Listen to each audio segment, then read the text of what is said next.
bestgeekblogever.com. Why do you think people break down and analyze the Batman more than other comic book characters?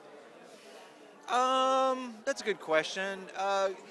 Partly it might just be because he's kind of so open to interpretation. I mean, there's been so many different kinds of Batman, and there are Batman fans who will go to war with other Batman fans who, it's like, no, Adam West, no, Christopher Nolan. And sometimes, and there's some people like me who kind of like it all, kind of like, I like all the different flavors of Batman. So, but yeah, he is a very surprisingly flexible character for somebody who, basically dresses up like Dracula, goes out and beats up criminals. There are there's so many different ways to play him, but and we've done a lot of them. One of the big hot button issues right now is violence in media and all that stuff. Were there conversations that you guys had about keeping certain things in from the comic to the screen? Because it is it's an extremely violent. Very, very violent story. There are some sequences that make me quite nervous.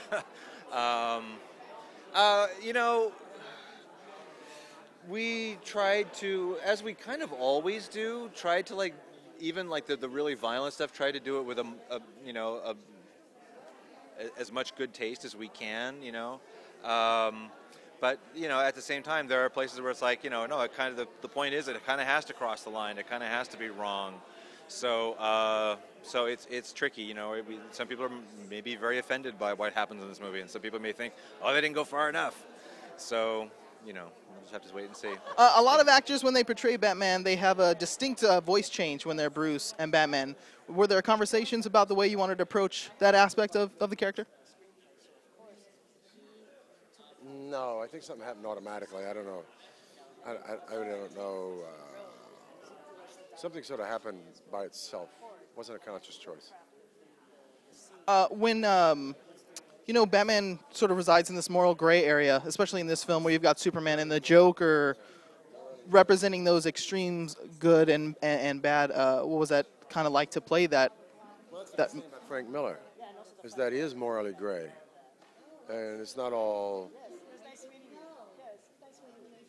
a high wire act of truth and honesty and a low wire act of evil. Batman has a particular judgment on what he thinks should be eradicated. He's not unlike Dexter, I mean, Dexter is sort of Batman, and Dexter hides behind middle class America, saving America, and he's a part of Americana, and that's what Bruce Wayne does.